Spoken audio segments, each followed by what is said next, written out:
E aí?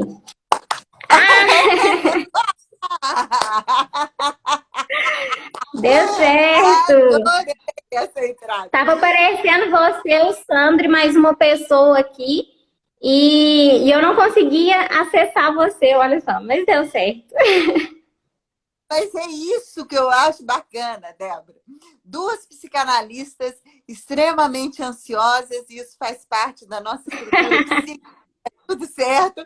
E aí, na hora que não entrou, eu falei, vai virar história. Adorei. Com certeza,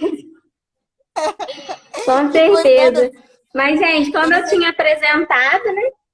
Pode falar. E você viu, Débora, eu fui apertando. Ó, vamos lá, eu tô apertando de novo. Aí eu vi você falando assim, nossa, a Paula apertou 3 vezes. Agora vai. Mas olha, que bom estar aqui com Agora você, deu certo. Débora. É um prazer enorme. Para quem aí não conhece a Paula, mas eu acho difícil quem está aqui nessa live não conhecer a Paula.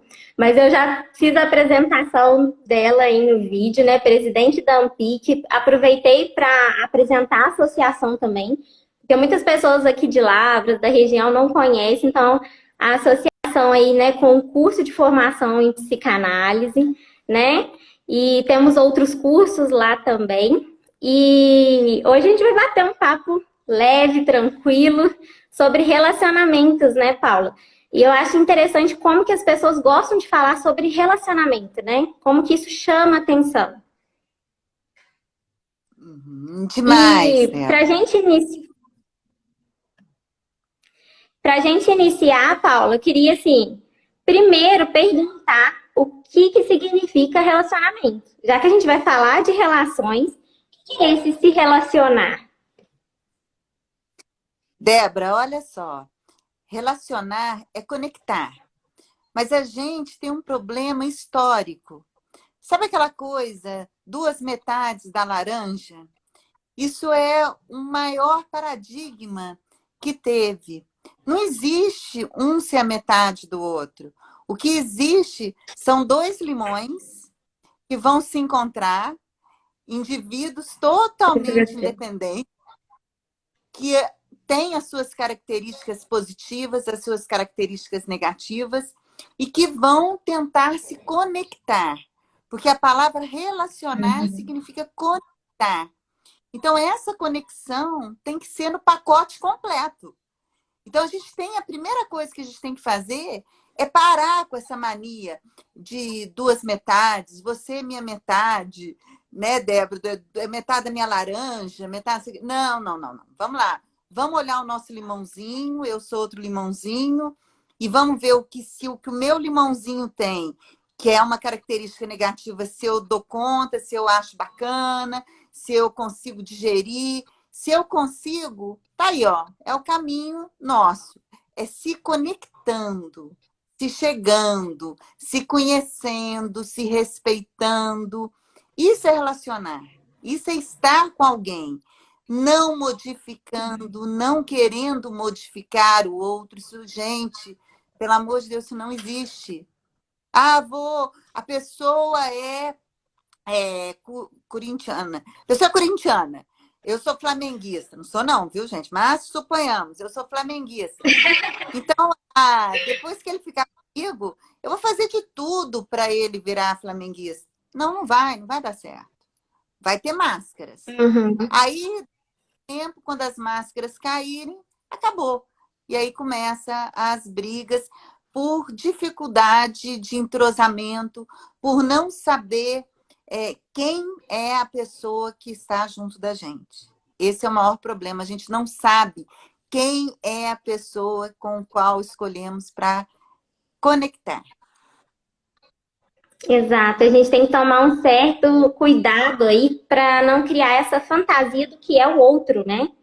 Porque a gente cria uma completude imaginária, disso que você falou, né? A metade da laranja, né? E isso vai quebrando, vai rompendo a partir do momento que vai criando algumas frustrações. Ou seja, será que é laranja mesmo? Né? Tem um azedinho aqui, será que é metade mesmo? Eu tô aqui inteiro tentando, né? encaixar no outro e não consigo porque não é metade, né? É esse se conectar. E aí, quando essa fantasia do outro, né? A fantasia que eu criei que o outro começa a quebrar, né? Ela começa criar um certo incômodo, aí vem aquelas frases, mas você não era assim, você tá diferente, né? Não é assim que você age. Né? A gente coloca, projeta no outro aquilo que eu criei sobre ele. Não me dou a oportunidade de conhecer esse outro de verdade. Uhum. É a idealização, né? Eu idealizo o príncipe encantado e aí eu quero que a pessoa seja o que a minha idealização propôs. E não é, eu volto a falar. Nós somos, a gente não tem nada de laranja. Nós somos limãozinhos. Então, Viu, cada gente? um cada um com as suas dificuldades, com as suas maravilhas, mas é isso. E aí, por outro lado, além da idealização que eu faço, existe a máscara que o outro coloca. Por isso esse Uhum. problema. Pô, mas ele era tão bonzinho, ele era tão bacana, e às vezes ele colocou essa máscara de bonzinho bacana. Mas olha que interessante, Débora, às vezes não. Às vezes, ele já era o limãozinho, mas é aquilo. Ah, Uhum. não, gostoso hoje. Ah, ela tá em TPM, isso vai passar. Não é assim. E aí, então, também um outro perigo da gente se anular para caber, né, na vida do outro, né? Ter uma alienação nesse outro da própria ideia do que sou eu. De tanto que a gente tenta se adaptar, se encaixar, eu vou perdendo a minha própria identidade, né? Sim. E olha só, Débora, para quê? Para quê? Essa mania de pertencer, né, Débora? A gente fala tanto na psicanálise, pertencimento, pertencimento. A gente pertencer a uma única pessoa, nós mesmos. A gente tem que fazer Uhum, esse grande encontro. uhum, E aí, Débora? uhum. E quem gostar da gente, gosta da gente, porque a gente vai procurar ser bom, a gente vai procurar ser uma coisa gostosa, ser um limão mais docinho, mas pela gente, pela gente. Uhum. E nós somos, né, Paula, um ser social, né? Já, a gente tem essa necessidade de estar com o outro, né? Uhum, E às vezes é exatamente aí que começa um conflito. Eu tenho a necessidade de estar com esse outro, mas para estar ali, às vezes eu estou modificando, me adaptando e não indo com a minha essência, com a minha verdade ali. uhum. E olha o perigo, Débora, porque a gente tem essa necessidade de estar com o outro.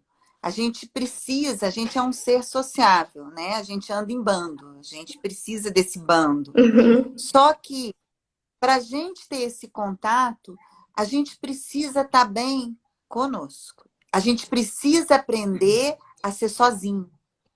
A gente precisa uhum. estar só e amar a nossa companhia. Porque pensa bem, se a gente não amar a nossa companhia, como que a gente vai ser uma companhia agradável para alguém? Não tem como. Então, apesar de sermos seres sociáveis, a gente tem que ter essa plena convicção que precisamos aprender a ser sozinho. Sozinhos. E essa noção do sozinho, né, é aquela que agora está até na moda falar, né, que é a solitude. Eu saber dar contorno ao que eu sou, à forma como eu me apresento, né, e aos meus sentimentos, aprender a estar comigo, né. E o isolamento social está trazendo isso, né, Paulo? Agora a gente está muito com a gente mesmo, né? A gente foi meio que obrigado a estar conosco. E, e a gente está com dificuldade de ter essa solitude, com dificuldade de parar para olhar para nós mesmos. Uhum. Esse apocalipse, eu costumo falar que é um apocalipse que aconteceu na vida de todos nós.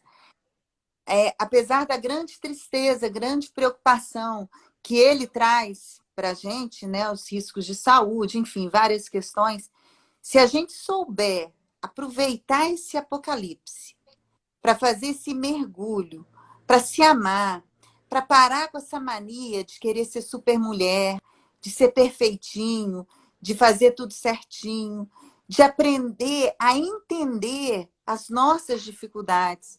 Porque, sabe, Débora, muitas vezes a gente é tão bacana para todo mundo, as pessoas às vezes pisam tanto na bola com a gente, da gente, né, bola com a gente, e a gente fica assim, pô, que legal, né? A pessoa pisou na bola, mas ele não estava bem. E às vezes a gente é tão cruel conosco.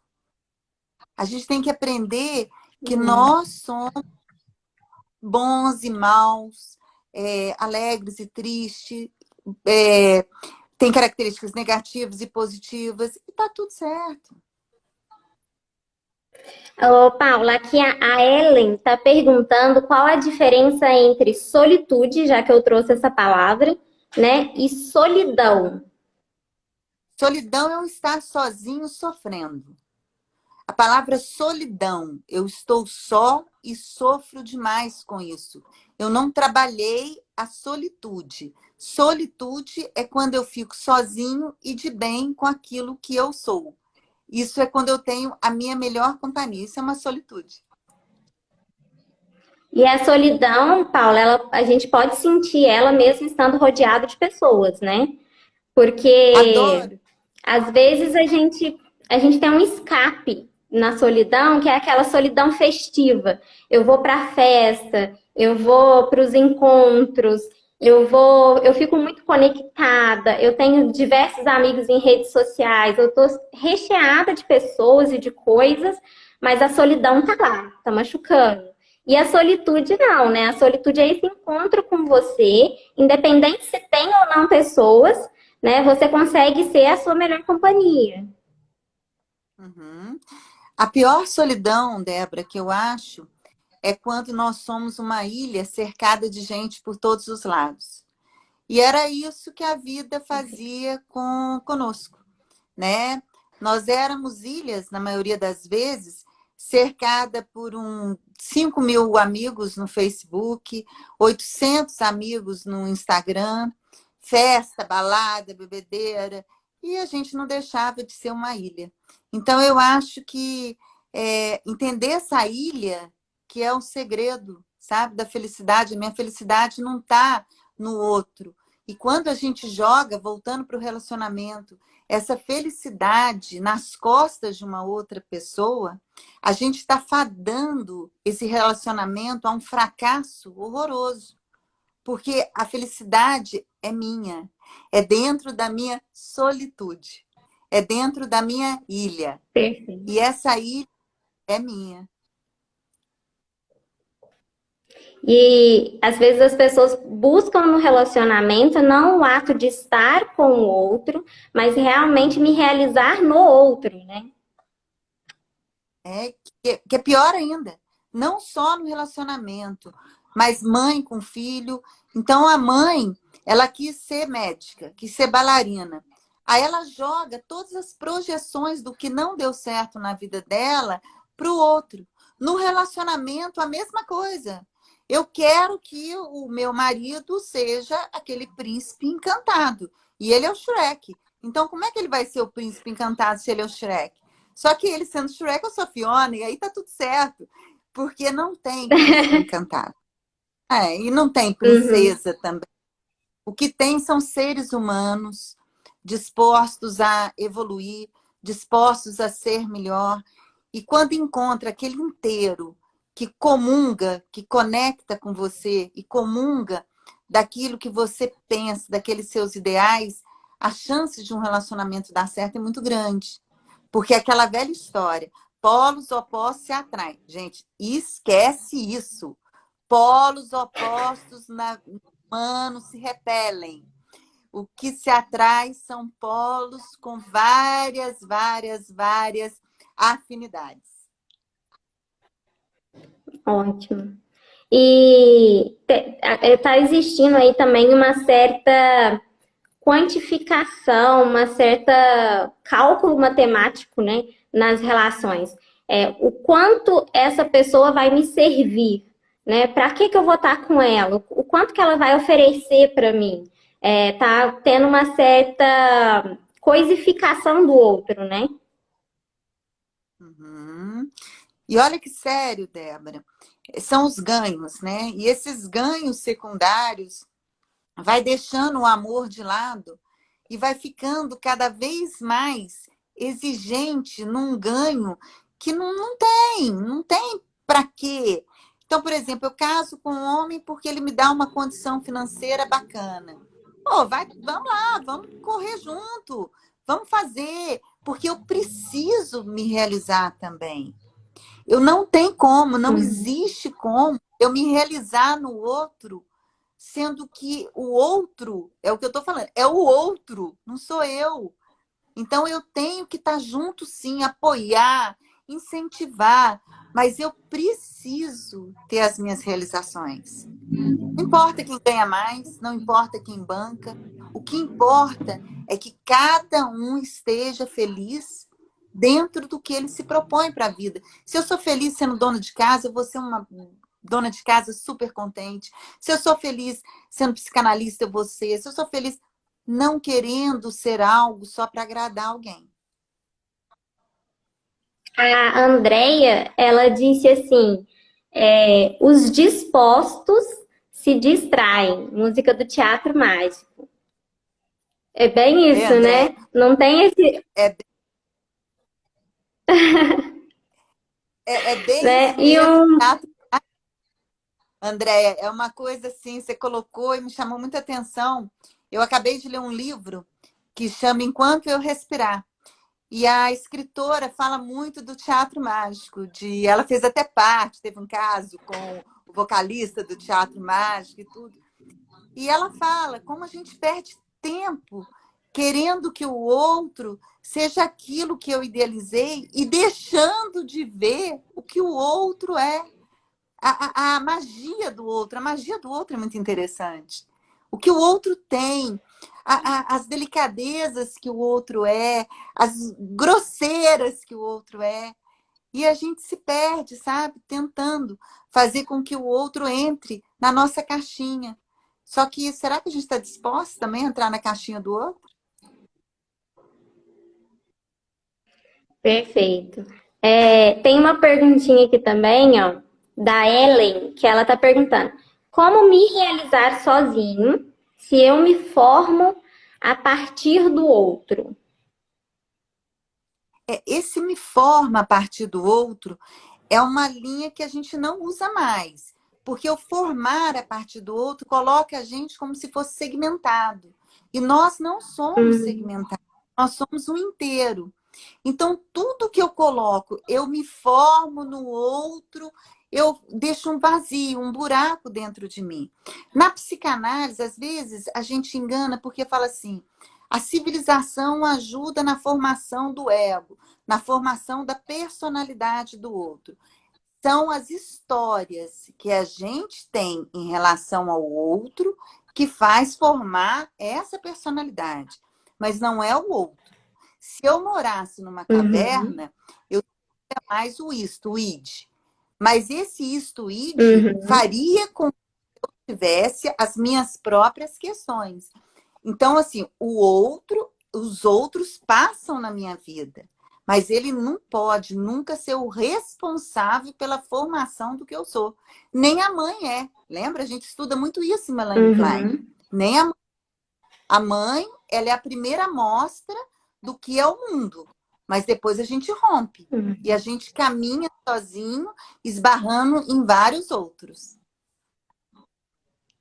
Perfeito. E, Paula, sobre uma questão assim que as pessoas estão falando muito, né? Tanto nas redes sociais, a gente vê muito meme sobre isso, né? Por exemplo, estou isolada com ele, e agora? Né? Estou isolada com a minha esposa, o que fazer? Né? Por que que esse isolamento com o outro, né, que já era o seu parceiro, né, aumentou tanto rompimentos de relações, queixas de irritabilidade, de raiva, sentimentos aí à flor da pele.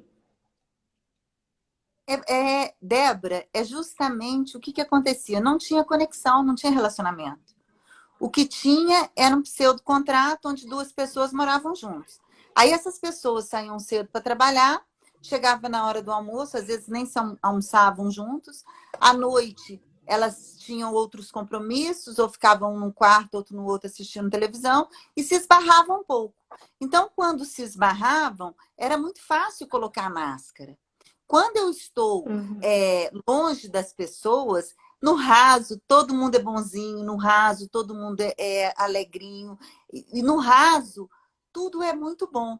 Aí, o que aconteceu? Veio a pandemia num primeiro momento e fechou todo mundo em casa. Eu consigo colocar essa máscara num determinado tempo. Então, assim, um dia, 2 dias, 3 dias, daqui a pouco eu não vou conseguir mais, eu não vou conseguir sustentar. Então, eu tô na cozinha, esbarro com o meu marido. Tô ali no banheiro, esbarro com ele. Entro para tomar banho. Pá, pá, pá, pá, pá. Aí, aquilo que eu achava bonitinho, estava engraçado, eu começo, mas que saco! Nossa, mas que é isso? Como que eu fui? Então, o que acontecia? Os relacionamentos já não existiam, né? Eu acho que numa live com a Rafaela, eu cheguei a comentar, tem casais que nunca ficaram sozinhos.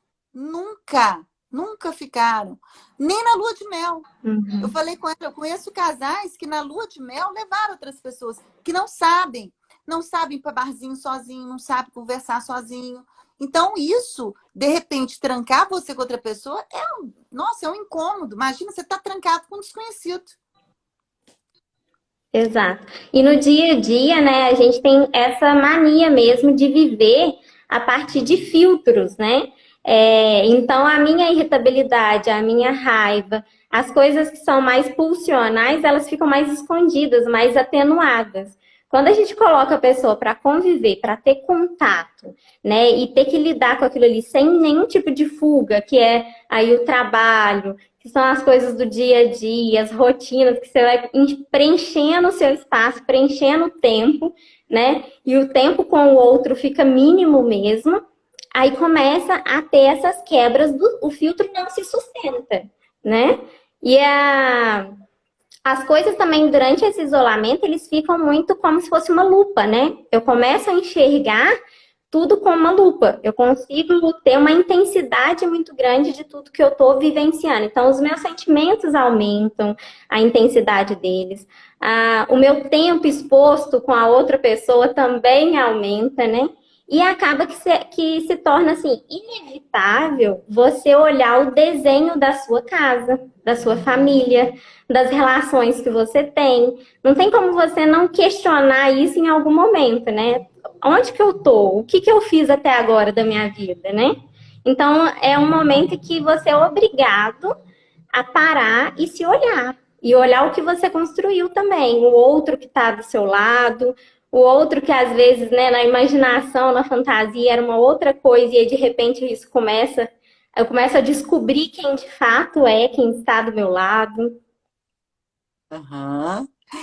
E, Débora, olha que engraçado, né? Esse apocalipse mostrou para gente a finitude, né? E diante da finitude, o que nós temos são agressões, agressões positivas e agressões negativas. Então, aquele murro que eu dava na parede, que muitas vezes a pessoa está nervosa, dá um soco na parede, que é um ato de infantilismo absurdo, mas isso acontece, começa muitas vezes aí na pessoa. Então, aquela agressão que era Uhum. verbal, como está tudo na lupa, né, superdimensionado, ela começa a ser física. Aquilo que eu achava assim, um empurrãozinho, não, foi só um empurrãozinho, mas era um encontro muito pequeno. Aí depois começou o empurrãozinho, começou as agressões, começou a bater. Por isso nós estamos tendo tanto caso de agressão, tanto masculino quanto feminino, porque é muito importante salientar que quando a gente fala de agressão de homem que bate mulher, tem muita agressão de mulher que bate homem também. E coisa assim, muito séria, sabe? E aí, essa falta de respeito, porque não existia respeito. O que existia era pouco tempo de convivência. Então, a gente precisa pensar muito nessa questão de respeitar o outro, de olhar o outro e, assim, perceber os detalhes, sabe? Se ele é chiliquento, se ele é pitiático, se ela é chiliquenta, se ela é pitiática. Até que ponto isso é saudável, né? Então, assim, eu vejo com muita tristeza muitas mulheres, assim, homens, sofrendo agressões que é absurda, sabe? Eu tô vendo E aqui escrito, aumentou Débora. muito, né? Ah, Eu tô vendo aqui. E assim, achei muito interessante. O meu marido colocou assim: o mais importante na vida são as idiosincrasias.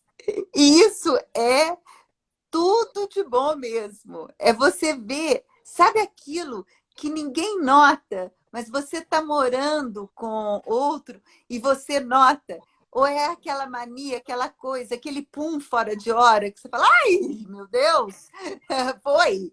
E que você só tem essa liberdade perto de quem você tem plena conexão. Gente, isso é muito uhum. bom. O mundo precisa de amor. O mundo precisa de mais detalhes, da gente gostar dessas idiosincrasias, que é muito bacana. E só Perfeito. a intimidade traz Muito. isso. E você percebe, Paulo, como que a gente está evitando esse tipo de intimidade? Como que a gente está evitando aprofundar num relacionamento? Como que a gente quer ficar no raso para ter liberdade ou de trocar rápido demais, ou de sair, né, daquele formato ali, daquele desenho, e com muito medo desses machucar dentro do relacionamento. As pessoas parecem que estão com as feridas muito abertas, né, muito expostas. É a liquidez, né? A liquidez dos relacionamentos, a falta do conserto. Vamos melhorar, vamos ver o que está te incomodando, do diálogo. Eu acho importante dialogar, sabe? Criar intimidade Uhum. mesmo. Conhecer o outro. Você está disposta a me conhecer mesmo? Você quer me conhecer do jeito que eu sou mesmo? Um ser humano normal, não um ser humano produzido, mas uma pessoa normal. Isso é muito bom. Muito. Aqui tem mais um comentáriozinho da Valéria. No livro da Paula, Encontrando Estia, ela fala sobre depressão atípica. Neste momento atípico que estamos vivendo, vocês acham que esse tipo de depressão se torna mais aparente? Ei, Lela. Eu acho que Aham. principalmente antes, né, Paula? Com as festividades, com os momentos que a gente está com o outro, esse atípico fica bem aflorado, né? De você continuar com um sorriso no rosto aqui, tô participando de tudo, tá tudo muito bem, e por dentro eu tô me doendo bastante, tá tudo um vazio. É, o que a Valéria colocou, esse livro meu, né, o primeiro livro, Encontrando Estia, que eu falo muito dessa depressão, é a depressão sorridente, né? E o que você falou, Débora, tem muito a ver, porque é muito fácil eu sorrir quando eu não estou isolada, quando eu não estou sozinha. Então, nesse momento, eu estou em solidão, não é solitude. Eu estou em solidão. Então, eu vou fingir para quem? E eu não vou conseguir fingir o tempo todo para a pessoa que está do lado. E não é fingir. Vamos mudar isso. Porque no livro eu coloco isso bem claro. A pessoa não está fingindo, ela está lutando. É uma maneira errada de lutar, é uma Uhum, maneira sofrida. Porque ela não quer que ninguém uhum, veja essa dor, esse sofrimento que ela tem. Então, ela ri, uhum. ela tem uma necessidade de pertencimento muito grande. Então, ela precisa mostrar para todo mundo que ela está bem, que ela é bem, mas ela não está e ela não é bem. Uhum, uhum. E, Paulo, uma pergunta que teve é sobre essa questão do sofrer, né? Essa sofrência que as pessoas estão vivendo, assim, de até colocar música e curtir aquele sofrimento e às vezes até, assim, termina um relacionamento, mas continua ali alimenta aquele sofrimento. O sofrimento existe, ele é real, mas por que que a pessoa não dá os pontos finais? Por que que ela não coloca um ponto final naquilo? Nós, Débora, temos dentro da gente um conteúdo sádico e masoquista. E esse conteúdo masoquista que faz essa sofrência toda gritar. E são os ganhos secundários. Porque quando eu tô nessa sofrência, vem todo mundo assim, oh, coitadinha dela, ele foi um cachorro, ele foi... mas a gente também, né, vamos pensar, às vezes a gente também não é flor que se cheire, mas tem situação que o outro é um carne de pescoço mesmo. Mas, voltando, o que acontece? Quando a pessoa está num sofrimento masoquista, ela adora. Aí ela põe aquela música do Chitãozinho Chororó Evidências, então, nossa senhora, aí taca a música e vamos sofrer. Tem outro que fala assim, essas músicas todas que tem aí de chorar, é quando vai acontecer. Sabe aquele pensamento que a gente tem de uma coisa ruim, que a gente fala assim, vem mais, tá pouco, parece que tá pouco. Ao invés da gente cortar o pensamento ruim, o que a gente faz? A gente vai pegando mais esse pensamento e se deliciando com esse todo sofrimento. Uhum, a gente tem um apego, né, pelo sofrimento, e a gente tem um certo gozo mesmo, né, no sofrer.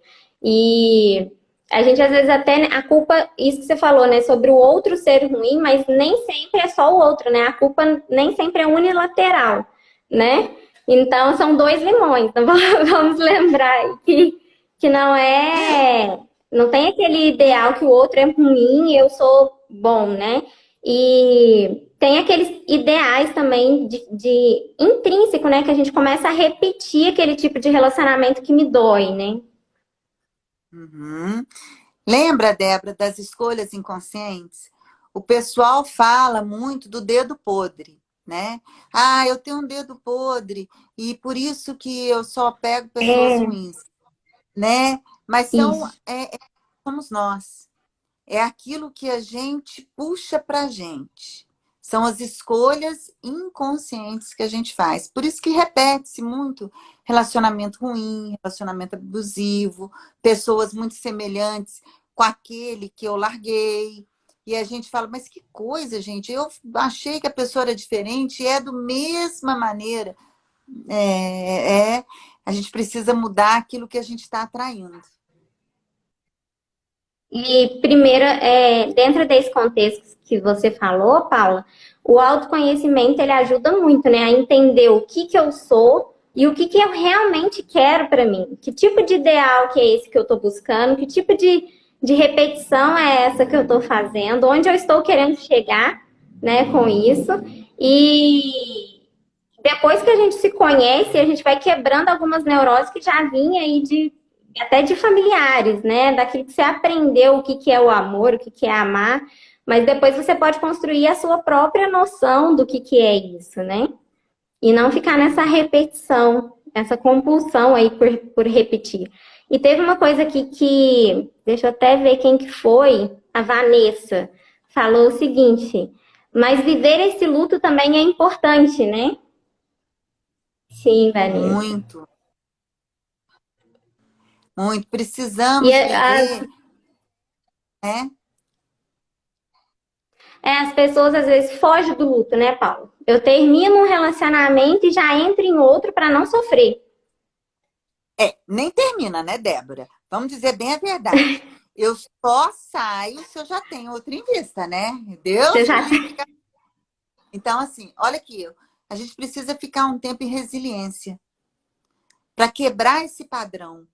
Se a gente não tiver esse tempo de resiliência, a gente vai continuar errando, errando, errando, né? E buscando sempre aquilo que está no meu vazio. E ninguém vai ocupar Uhum, esse vazio. Não tem como. perfeito. A Michelle comentou aqui o seguinte: a rotina é como uma droga, é um vício. Estamos todos em abstinência e sofrendo todos os efeitos dessa necessidade da Matrix. Eu gosto das coisas da Michelle. E assim, realmente, só que a gente está vivendo, né, Michelle, a Matrix, né? O, a projeção, a fantasia da Matrix acabou. A gente está lá, a gente estava plugado, idealizando um tanto de coisa. Então, de repente, o plug saiu, estamos nós, né, despidos. E a rotina, ela se faz necessária. A gente tem que entender essa rotina. E a gente tem que fazer dela Uhum, parte da nossa vida. Porque a gente fala muito, poxa, que rotina chata que eu tenho. Mas a gente não suportaria, o ser humano não suportaria viver sem uma rotina. Olha para você ver, uhum. colocado no início da pandemia. Legal acordar a qualquer hora, legal fazer as coisas e tal. Depois todo mundo começou a ficar chateado com isso. Poxa, ou a É. maioria das pessoas, né? Não vamos globalizar. A maioria das pessoas começou a falar, poxa, eu nem vou acordar porque para que acordar? Eu não tenho nada para fazer. Ah, eu não vou fazer ginástica. Para que fazer ginástica? Eu não tenho outra pessoa para me ver, meu corpinho bonito. Então, assim, a gente precisa criar as nossas rotinas. A vida é esse movimentar, né, Paula? A gente precisa ter algumas faltas para ir em busca de algo, né?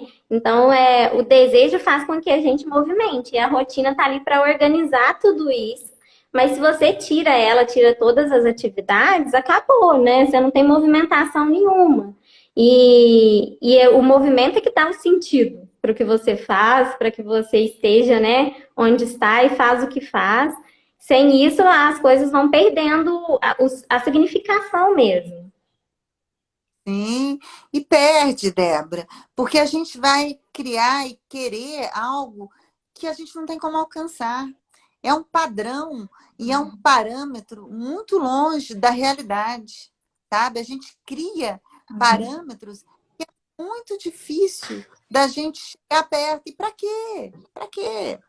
Que a coisa mais gostosa para quem tem filho, a risada de um bebê, gente, que a coisa mais gostosa quando você acha que você não está legal, aí você chega a pessoa que te ama e gosta justamente daquilo que não é legal, que você acha que não é legal.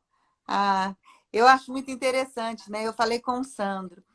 A Frida Kahlo, eu não entendia por que ela amava Diego Rivera. Porque eu achava Diego Rivera horrível, uma pessoa horrorosa, né? Mulherenga, né? Tudo de ruim. Mas Frida Kahlo, eu gosto dela e ela amava Diego Rivera, então vamos saber por quê. E ela sofreu muitos acidentes.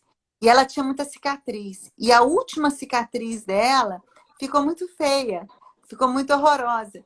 E conversando uma vez com uma amiga minha, ela tocou nesse assunto. Ela falou assim que quando o Diego Rivera falou para ela assim, gente, mas isso é lindo. É o que eu mais gosto em você. E verdadeiramente, não é falsamente. Uhum. Verdadeira. Aí sim, eu comecei a entender, sabe? A pessoa amar a gente não pelas coisas bonitas, mas pelo lado feinho nosso também. Isso é muito bacana. Ou aquilo que eu acho feio, mas que traduz toda a minha história. Uhum. É muito bonito isso que você falou e que a gente está perdendo, né? Essa fé no outro, né?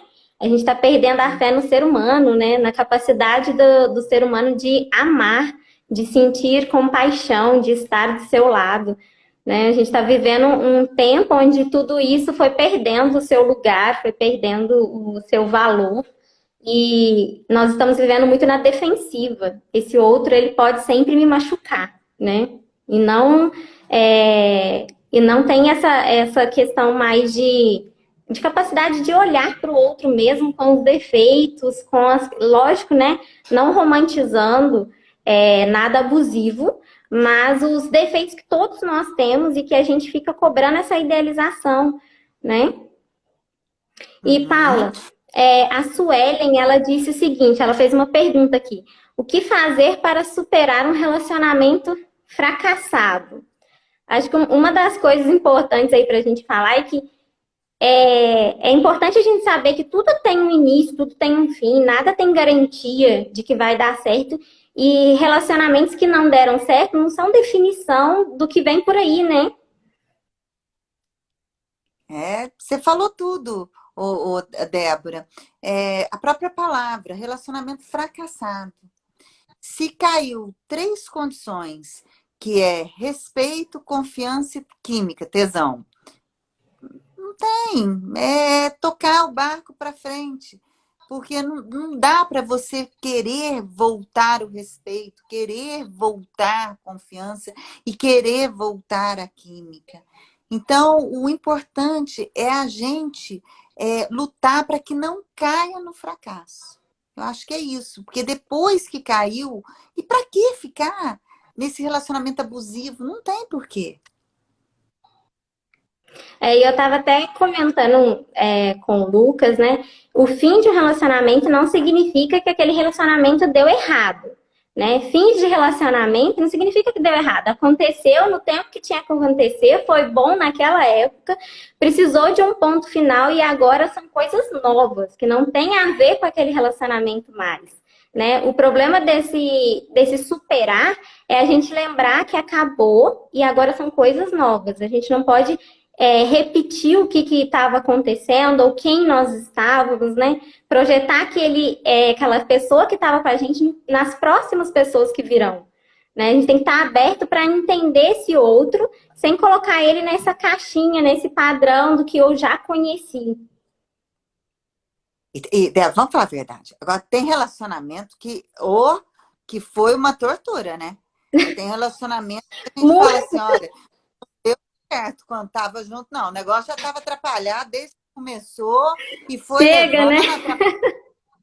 Foi uma coisa horrorosa, porque a pessoa não estava bem, a gente não estava bem, estava com a autoestima lá embaixo, e aí a gente foi tocando o barco, e aí os anos foi passando, e a gente com a autoestima baixa, e o troço lá pegando fogo. Então, tem relacionamento que é um pé no saco mesmo, que foi péssimo, que foi horrível, e que não tem nada de bom para a gente lembrar. E eu acho isso assim, e quando acaba é um livramento, como a Marini disse aqui. O livrou de todo mal, bola para frente. Agora, sempre lembrando. Já se libertou, né? Libertou. Mas lembrando, né, Débora? Tudo que acontece na vida da gente, há uma permissão, né? Então, assim, aí você fala assim, Paula, mas e a pessoa que me bateu? Ela me bate uma vez. Porque aí eu não tenho como defender, mas nunca mais. A partir do momento que eu aceito o primeiro tapa, eu aceito o primeiro insulto, e eu não exijo, eu não ponho meus limites, isso não para. A gente tem que saber o que a gente realmente está permitindo ali, né? Não dá para ser permissivo numa relação, né? Por isso, de novo, a questão do autoconhecimento, né? De saber quem se é para estar com o outro. Alguém colocou aqui que o Sandro está se superando nos comentários. Eu não estou achando os comentários do Sandro, gente. Fiquei curiosa. Não, pior, sabe, Débora? Aparece para mim toda hora. E eu, como uma pessoa que tem transtorno de déficit de atenção, eu começo a ler os comentários dele, eu começo a achar interessante. E aí eu começo a falar, mas ele colocou aqui agora algo que eu acho que é a base de tudo. Conquistar a pessoa todos os dias. A gente, quando casa, parece que a gente assina, né, ou tem um relacionamento longo, um contrato de posse. E ninguém é de ninguém, tá, gente? Ninguém é de ninguém. Então, a partir desse momento que eu tenho esse contrato de posse, eu começo a deixar de fazer as minhas conquistas. Eu começo a deixar de ter aquela magia do início do namoro. Então, eu acho que a gente tem que voltar sempre a querer namorar as pessoas que estão há muito tempo com a gente. Isso é mágico.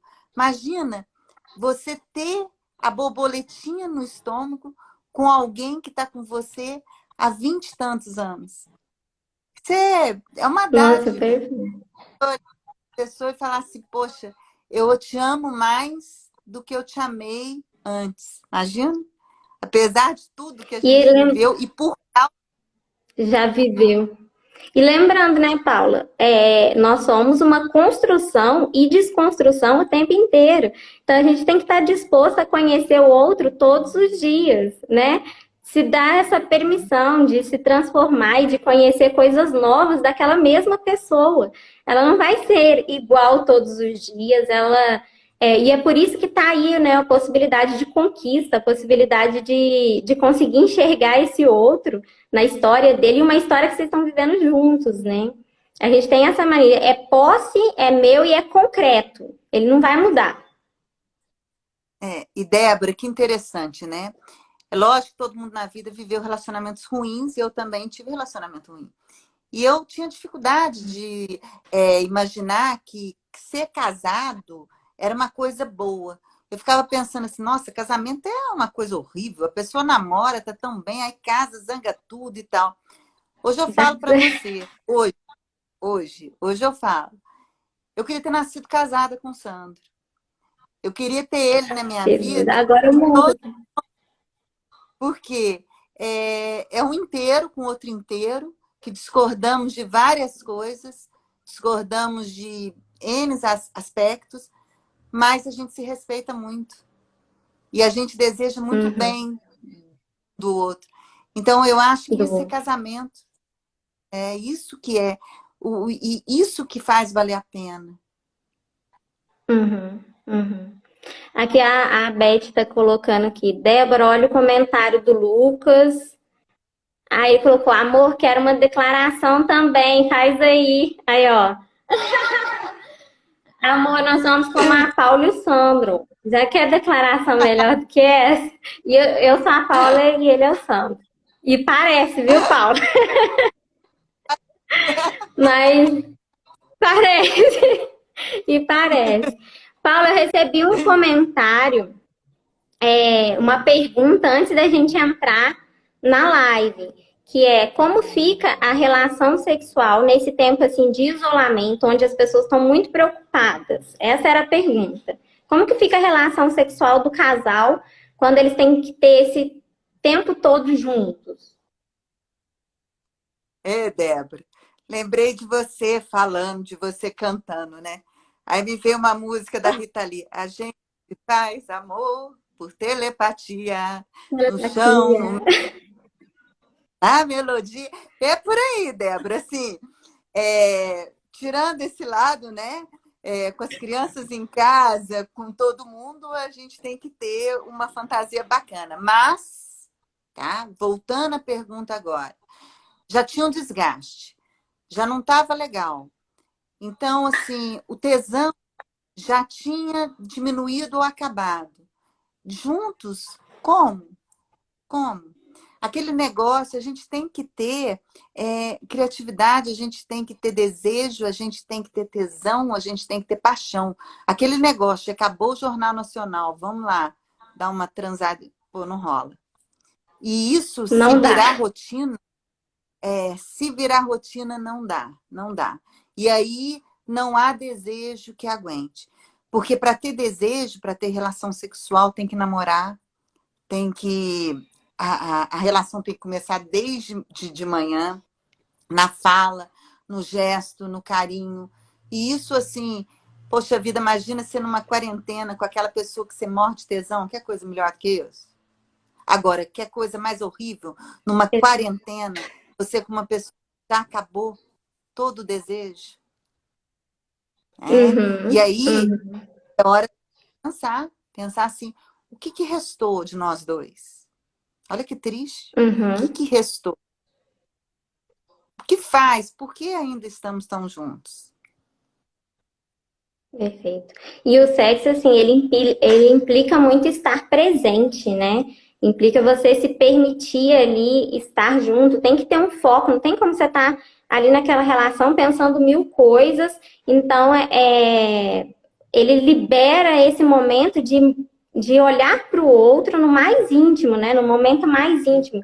Então, além do campo da percepção consciente, tem o mundo da fantasia, que é compartilhado ali, né? E toda aquela necessidade de se sentir vivo junto com o outro, né? Sim, olha para você ver, porque sexo é pulsão de vida. E nós estamos vivendo numa pulsão de morte muito grande. Então, eu acho que é uma hora Exato. de você redescobrir. Olha que lindo! Redescobrir. você criar entre quatro paredes, duas pessoas, não magoando, não machucando ninguém, olha que coisa gostosa. Quantas coisas você pode fazer com o seu parceiro, descobrir desejos, descobrir o que gosta, o que não gosta. Isso que você falou é muito importante, né? Esse criar contornos do próprio corpo, do corpo do outro, né? E focar ali na relação com esse outro, né? Então, essa parte, assim, às vezes a gente vai perdendo isso com aquela rotina, com aquele dia a dia, a gente não dá tanta importância para essa relação, né, de olhar para o outro e começar, igual você disse, desde de manhã, né? A conquista começa ali. A gente começa a mexer com a psique dessa pessoa, até chegar no ponto mesmo da relação, mas ela já começa desde pequenos sinais, pequenos detalhes, conquistas do dia a dia mesmo. E a Vanessa Gente, que pediu para mandar um abraço para a amiga dela, a Tânia, lá do México, que está assistindo a gente aí, Paula. olá! Tá dado! Beijos, beijos! Débora, quer coisa mais, mais de desejo, mais de tesão, é a pessoa te escutar realmente? A Uhum, hora que é coisa mais assim sedutora do que você ser escutado, ok. do que a pessoa ver, você ser Uhum, vista. Ah, uhum.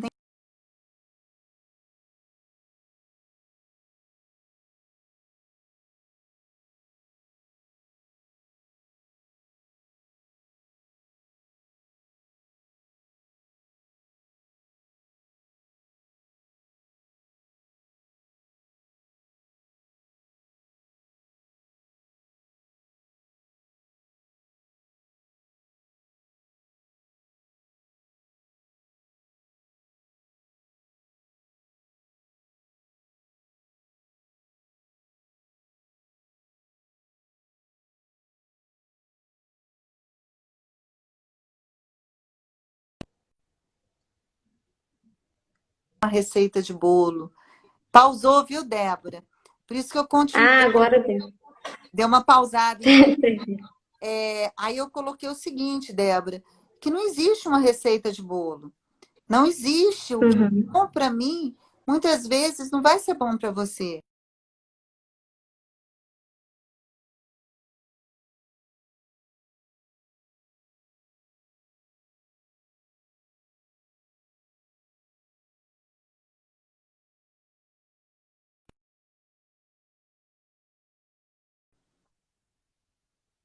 Agora voltou. Voltou? Tá. Voltou. Pode continuar. Eu não sei quando pausa com você, pausa comigo também? Pausa. Aí pausou. Pausa. O pessoal estava escrevendo. Aham. Ah, olha só, que pena. Porque aí eu estava falando, tá pausado? Não, pode mandar bala. Isso. É que o pessoal tá mandando muito coraçãozinho. O pessoal aqui tá escrevendo para parar de mandar coraçãozinho. Gente, estamos felizes Uhum. com os coraçõezinhos.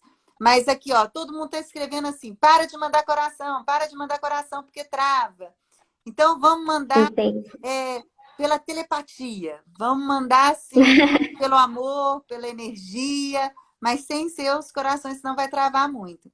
Mas eu falei, Débora, que o que existe é, é muito assim individual, é de cada um, né? Não Uhum. existe um livro que vai me ensinar como amar alguém. Gente, isso é Uhum. absurdo. O que existe são as Uhum. minhas experiências. Não tem essa, não tem livro. Olha, eu vou ensinar vocês como amar uma pessoa. E Débora, Uhum. eu acho que nosso tempo já está acabando, não tá? Tá. Tá? E, Paula, a gente estava falando de tudo isso, né? E falando assim sobre relações, sobre afetos e o mundo atual que nós estamos aí aprendendo, tendo que reaprender a lidar com os nossos afetos, com o outro, né? E como diz aí Lacan, o lugar mais difícil no mundo é o lugar do outro, né? E Freud também vai dizer pra gente, é preciso amar para não adoecer.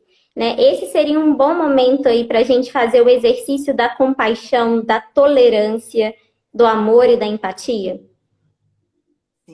Para a Sim, gente já como fechando e fechando. seria? E assim, quanto tempo a gente tem, Débora?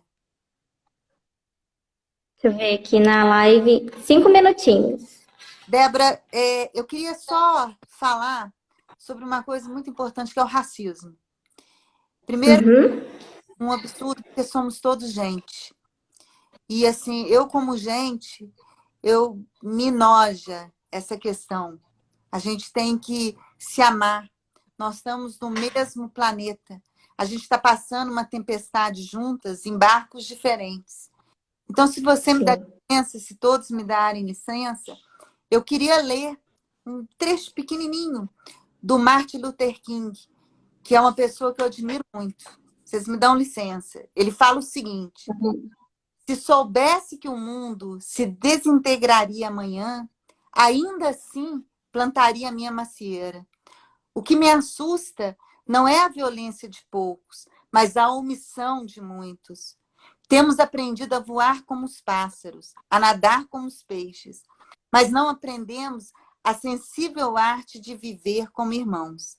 Então, gente, pelo amor de Deus, nós somos todos irmãos. Irmãos. Veio do mesmo DNA. Se a gente for vasculhar, a gente vai ver que todo mundo tem uma ligação. Então, agora, vamos lutar mesmo. Vamos lutar pelos relacionamentos bons e por tudo que faz mal, que agride os nossos irmãos. Sejam eles brancos, negros, amarelos, o que for, são gente. E esse é meu lugar de fala, porque eu sou gente como qualquer outra. Então, não é por ser negro que eu não posso falar, porque eu tenho sangue negra, porque eu sou brasileira, eu tenho descendência negra, como a maioria tem. Então, está na hora da gente parar com isso e lutar, sabe? Eu acho importante, numa live dessa, eu, Paula, dar a minha opinião mesmo, sabe? Abaixo qualquer tipo. Raça, sabe qual é a nossa raça? A nossa raça é ser gente, é humano. Nós somos humanos. Essa é a nossa raça. E é muito importante falar isso, Paulo, porque realmente o racismo existe, né? Não tem como a gente negar. Ele existe e ele está presente e a gente precisa sim lutar. Não basta, né, não ser racista. A gente tem que ser antirracista. A gente tem que lutar contra isso, porque não dá para ser conivente, né, com esse tipo de discurso que fere a existência humana. A psicanálise, enquanto movimento emancipador do sujeito, não tem como ela aceitar esse discurso que fere a nossa existência. Né? E a gente precisa escutar o que essas pessoas têm para nos dizer. Porque a dor delas a gente não sentiu na pele, mas a gente pode escutar o que elas têm para nos dizer e para nos ensinar, e para que a gente construa e desconstrua conceitos todos os dias, aprendendo todos os dias com essas pessoas. E falar sim, e lutar sim, e não se calar. Porque, como diz Martin Luther King, o que me assusta não é o grito dos maus, mas o silêncio dos bons. O silêncio dos bons. É isso Valeu? aí. Gente, muito obrigada para todo mundo que assistiu, para todo mundo que teve esse momento aí com a gente, tá bom? Um beijo e esperamos que a gente tenha mais aí encontros. Beijo, Paula. Beijo, Débora. Beijo, Até mais. Um beijo. Tchau.